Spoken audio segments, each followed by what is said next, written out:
Hi, our paper we're going to talk about today is augmented and virtual reality keylogging from user head motions. The four of us worked on this originally all from UC Riverside. However, now I'm going to be starting at Harvey Mudd in 2 weeks, and Prof. Chen is now at University of Michigan.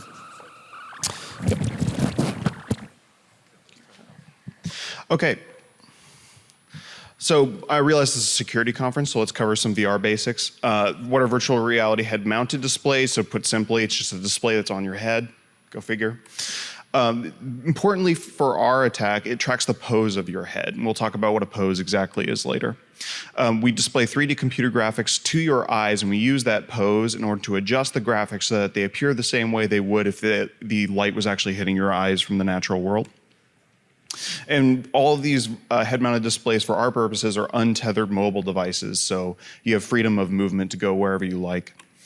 The applications for this are obviously games, public safety things like firefighting training, workspaces, medicine, virtual surgery, that sort of thing, but also telepresence and socialization and work meetings. The key idea behind our attack here is because we have all of this head pose information, what privacy issues come from it? And what we've found is you can demonstrate that we can use these head movement poses to infer user typing. The example that inspired the whole thing here was, oh no, YouTube. Okay, well, we would have a video here of me typing. When typing in virtual reality, it's very different from typing on a real keyboard. A real keyboard gives you kinesthetic feedback to let you know what keys you currently have your fingers on. So you don't actually have to look at your keyboard when you're typing if you're really good at typing. In virtual reality, you do not have this feedback, so you need to be looking constantly at the keys that you're typing in order to verify that you're being accurate. Because of this, your head is constantly moving while you're typing as you're using your hands to type. We wanted to know, could you use these head movements to infer what's actually being typed? So a head pose for our purposes are a 6 degree of freedom vector. So this is your position and your rotation in 3-dimensional space. We did no processing on this input information. We used the raw meter per second squared and the raw radians per second coming off of the accelerometer to get all of this information.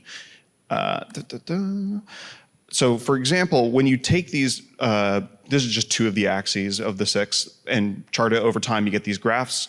And let's say I'm typing the word lazy, you get something that looks like this. And if I type the word quick, you get a very different looking trace. So, okay, different words look different, even though the same person is typing them. That's good.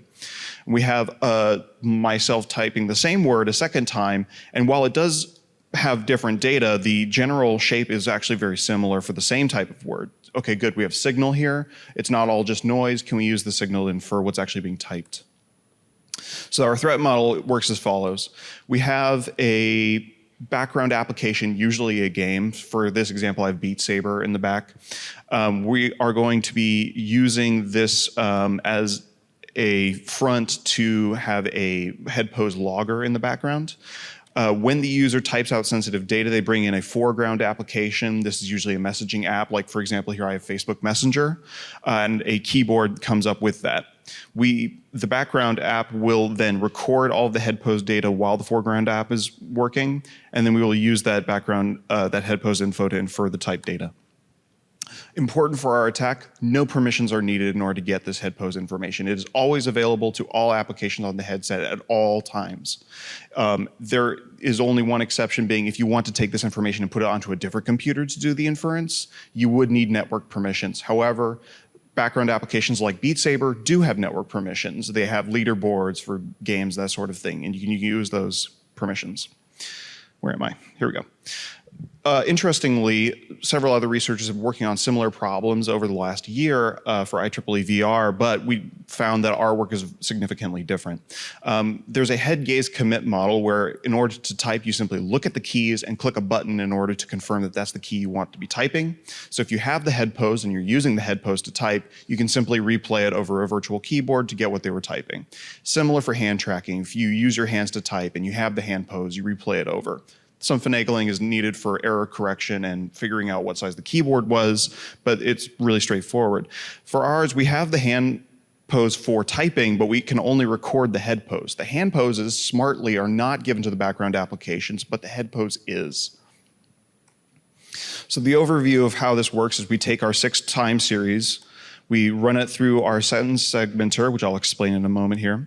We get our word and character segments, and we run them through their respective machine learning classifiers in order to get what the words were originally. Let me explain the sentence segmenter. This is something we discovered a little bit later on. When we get this trace, it's just an incredibly long trace of accelerometer signals. We need to segment it into our interesting samples, so our words or our character pairs. Sometimes this is very easy. Certain applications require you to look at a separate submit button or a separate enter button in order to submit your text. And some of them allow you to type by simply hitting an enter key or a space bar that's right next to all the actual keys you're typing with.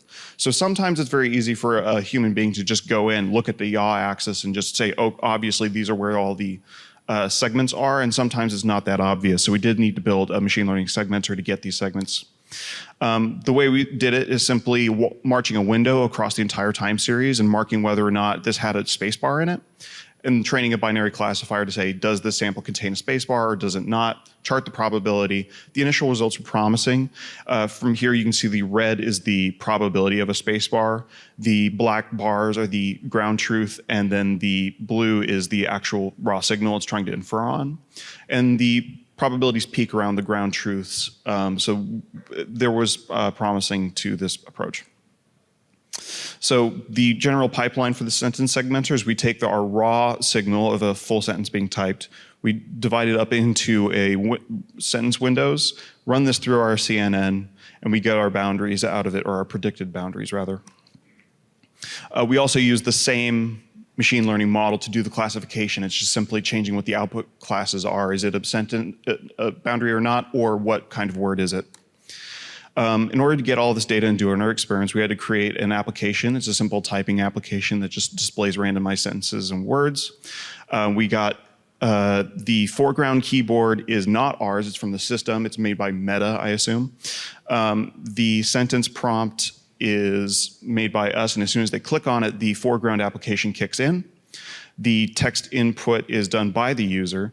The system controller is not tracked by us. As soon as they click on the text field, all hand controller updates to the background application are frozen, so we don't get any information from that. However, the headset information, the TyPose information is still going to the background application, and that's recorded. So for our user study, we got 20 participants to type out about 400 minutes of recorded TyPose frames, which took a long time. We had over 60 unique words. These come from the most common 2- and 6-letter words in the English, the corpus of contemporary American English, I believe. In total, we had over 600 total words.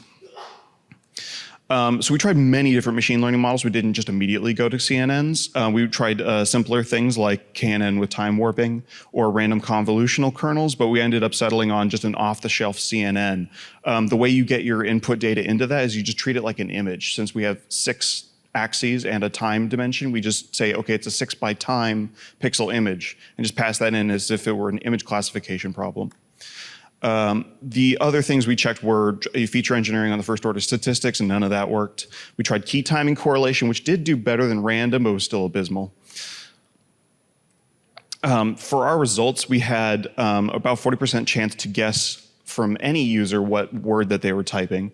But if you trained on just one user, you can increase that by over 20%. Individuals have their own typing patterns. If you train just on them, you can learn their idiosyncrasies.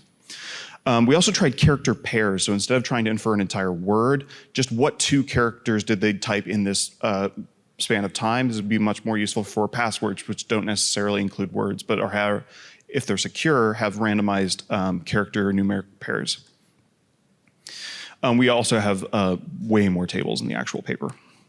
We also tried some mitigations, but they were not promising. So we tried reducing the floating point precision of the TyPose and reducing the frame rate, and we did not show a significant decrease in classifier accuracy until the precision and the frame rate were too low for the background application to even work anymore.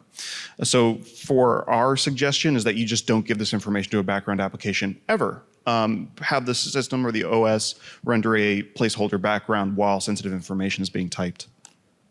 Some limitations to this approach: if you have any error in your segmenter, your classification results are garbage. So you need to make sure that you're getting your good segments. Either you run this on the easier applications where the segments are super clean, or you get the segments through other kinds of side channels, or make sure that your machine learning model is really good. The other need is if you have new words that are being used, for example, a security password recovery, if they add new colors to your favorite color for your password recovery, you need to train on those. Also, if Meta decides to change their keyboard model, all of your old data is now bunk and you have to make a new one. Also, the more familiar you are with VR and the better the headset fits on your head, it changes how you type. If you're comfortable, you move your head more. If you're not comfortable, you keep it stiff. It can be easier or more difficult to infer from these users depending on how used to VR they are. And thank you. And just in case, my colleague also has information about virtual reality side channels that will be happening tomorrow at 1:30 p.m. Any questions?